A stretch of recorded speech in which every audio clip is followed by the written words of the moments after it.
les animaux, entre divers protagonistes. L'amour, c'est ce qui nous fait vivre, je viens de le dire. C'est le plus beau trésor qui puisse exister sur Terre. Être aimé par quelqu'un. Lui donner de l'amour en retour. C'est merveilleux. Alors cette histoire, oui, cette histoire d'amour, elle commence en Bretagne. Pour ceux qui sont allés en Bretagne, à Roscoff, au large, à quelques encablures de Roscoff, il existe une île appelée l'île de Batte.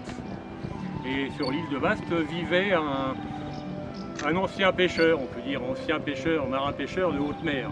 Il s'appelait Erwan de son prénom. Et Erwan était par-dessus tout amoureux de la mer. Oh, il avait arrêté d'être pêcheur de haute mer parce que, bon, il avait quand même, il n'avait plus 20 ans et puis bon, c'était fatigant. Il avait voulu trouver un travail sur terre. D'ailleurs, un travail qu'il avait trouvé sans peine. Et comme il aimait bien la mer, eh bien, la plupart de son temps, quand il n'avait rien à faire, eh bien, il allait se promener sur la plage. Il descendait le petit chemin qui va de chez lui à la plage, il arpentait la plage, il regardait le soleil couchant, il entendait les vagues qui léchaient le bord de la plage, il était content, il humait les embruns. Puis un jour, alors qu'il se promenait, qu'il faisait sa promenade quotidienne au bord de la plage, il aperçut dans les vagues, dans le soleil couchant, il aperçut des jeunes gens qui batifolaient. Tiens, il était intrigué, il s'approcha, et ces jeunes gens avaient laissé des habits, mais on aurait dit des peaux bizarres sur la plage. Puis se baignaient.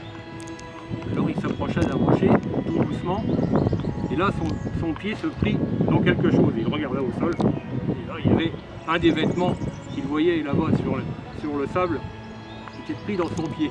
Il ramassa le vêtement, et là, les jeunes gens le virent, il se révéla. Alors, tout le monde revient sur la plage, reprit ses vêtements et plongea à nouveau dans les vagues pour disparaître. Il était étonné. Bon, il ne leur voulait rien de mal, mais bon, ils ont eu peur. Alors, il a regardé ce qu'il avait trouvé un petit peu plus en détail, et là, c'était une magnifique queue de sirène, dont les écailles resplendissaient sous la lumière du couchant, avec une belle queue blanche. Erwan remonta chez lui, prit la queue de sirène avec lui, il la posa chez lui, il continua à l'examiner en buvant un dernier verre avant d'aller se coucher. Le lendemain, il ne faisait pas trop mauvais, c'était un temps pour aller sur la plage. Erwan redescend sur la plage et là, qu'est-ce qu'il voit? Pareil, dans la lumière du couchant, une belle jeune fille, comme pas un humain n'avait peut-être vu une fille aussi belle. Une belle jeune fille sur le rocher, là où il avait trouvé la peau de sirène. Elle pleurait à chaudes larmes, et ses larmes étaient comme des diamants. Il s'approcha et lui demanda « Mais pourquoi pleurez-vous, mademoiselle ?» Alors la sirène le regarda, tourna la tête, et il vit un visage d'ange à côté. C'était rien, encadré par de longs cheveux blancs, légèrement ondulés. Erwan ouvrait des yeux comme ça. Il lui dit « Mais non !» Elle dit « Je pleure parce que mon clan m'a répudié. Ils ne veulent plus de moi. Ils disent que sans ma queue, je ne ressemble plus qu'à une humaine. Donc ils ne voudront pas me reprendre tant que je n'aurai pas retrouvé ma queue. Je suis désespéré parce que je pense que je ne la retrouverai jamais. » Alors Erwan savait bien qu'il avait ramassé la queue de sirène, mais il n'en dit rien. Il n'en dit rien pour plusieurs raisons, parce que il n'avait pas envie de voir partir la sirène, et puis une deuxième raison, c'est qu'il était en train de tomber complètement amoureux, incontrôlable. Alors il lui dit « Mais mademoiselle, si je peux vous aider, vous pouvez passer quelques jours chez moi, le temps qu'on retrouve votre accessoire, et puis après ça ira sans doute mieux. Pourquoi on ne la retrouverait pas ?» Alors la sirène, désespérée, de toute façon ne voyant pas d'autre solution, accepta l'offre de Erwan. Elle savait bien, dans sa tête, dans son fort intérieur, que si elle passait trop de temps sur la terre, elle s'habituerait à être une humaine, et puis là, elle n'aurait plus aucune chance de retrouver son peuple au fond de la mer. Jamais elle ne la reverrait. Mais bon, elle ne voyait pas pour l'instant une autre alternative, donc elle suivit Erwan. Et puis,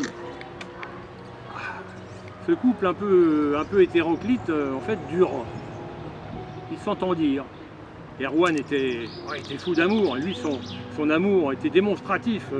Il n'arrêtait pas de montrer à sa compagne qu'il l'aimait. Mais son affection lui était rendue froidement par sa compagne.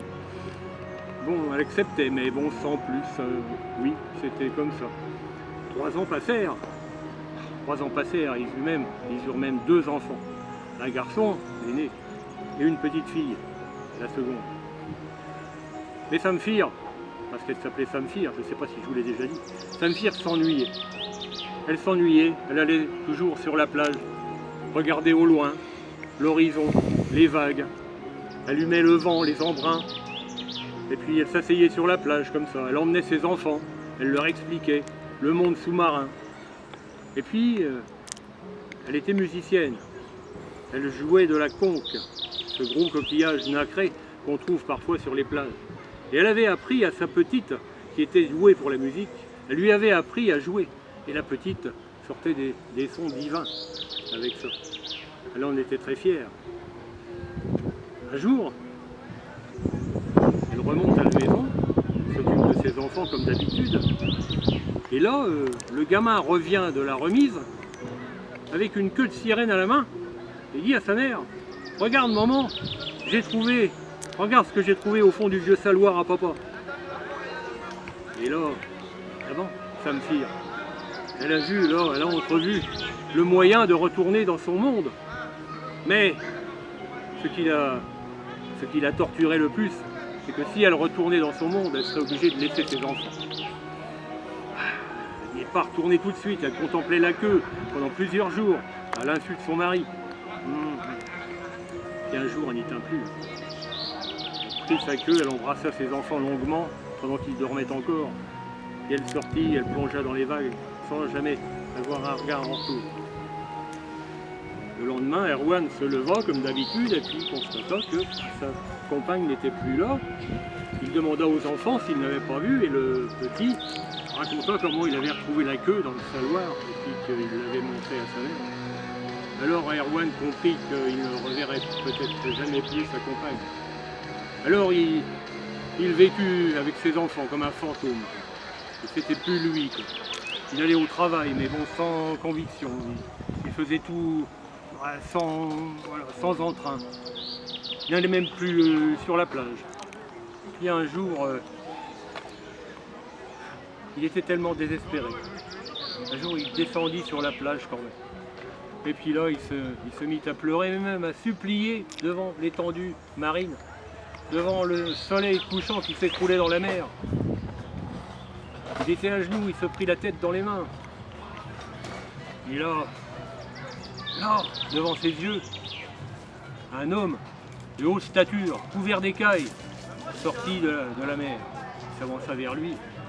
Il vint à Erwan et lui dit: « Erwan, je suis venu chercher les enfants que tu as eus avec Samphir, parce qu'elle les réclame, elle se languit d'eux. Mais bon, nous ne sommes pas ingrats. En revanche, si tu nous donnes les enfants, tu recevras un trésor qui te donnera la sécurité jusqu'à la fin de tes jours et même au-delà. Tu n'auras plus rien à craindre. » Alors Erwan regarda l'homme et lui dit: « Écoute, je ne sais pas dans quel monde tu vis, mais d'abord, je vais te dire que ici sur Terre, l'amour ne s'achète pas. Et moi, j'aime Samphir depuis le premier jour, et ça fait de maintenant plusieurs mois qu'elle est partie. Maintenant tu peux retourner la voir, puis tu peux lui dire qu'elle vienne me les demander à moi, les enfants. Elle les aura pas parce que c'est tout ce qui me reste d'elle. Quand je les regarde, c'est son image que je vois. Ça tu comprends peut-être pas ça, je ne sais pas dans quel monde tu vis. Mais tu n'auras pas mes enfants, parce que ici, sur Terre, l'amour c'est plus fort que la mort. » Alors l'homme dit: « Mais pourtant, Samphir, t'as pas aimé tant que ça. »« Je ne te crois pas. Retourne d'où tu viens. Je ne sais pas dans quel monde tu vis, mais je ne veux pas le connaître. » Alors l'homme accepta, il tourna les talons et repartit dans les vagues où il disparut.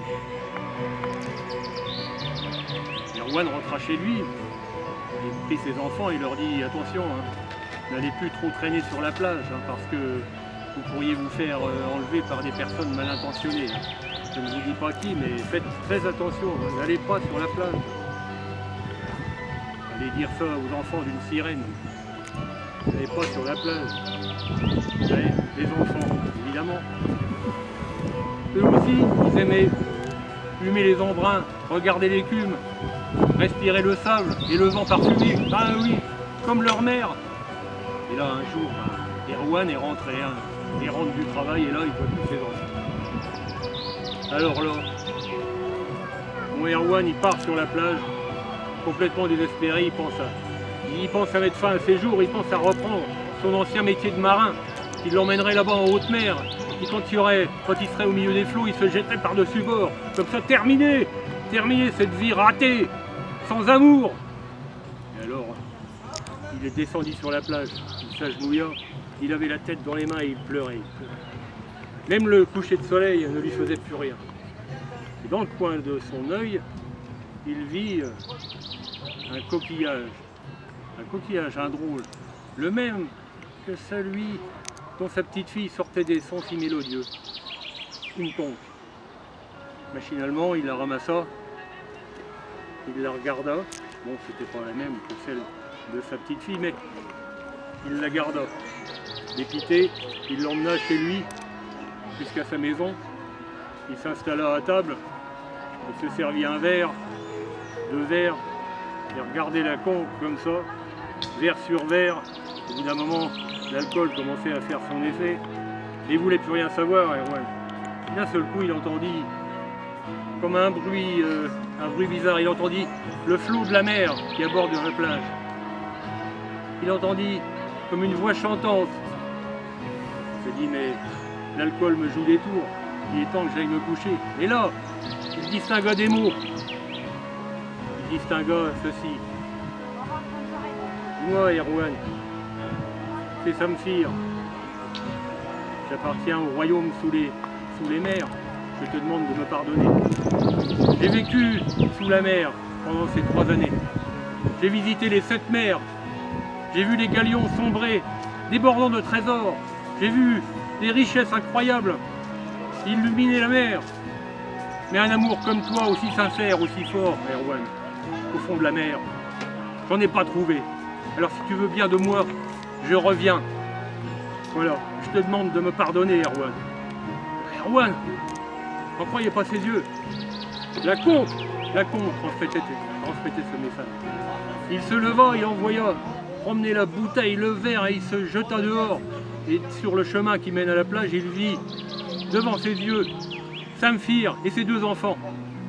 Il alla les retrouver, ils s'embrassèrent longuement, puis ils repartirent à la maison. Et il paraît que leur amour dure toujours.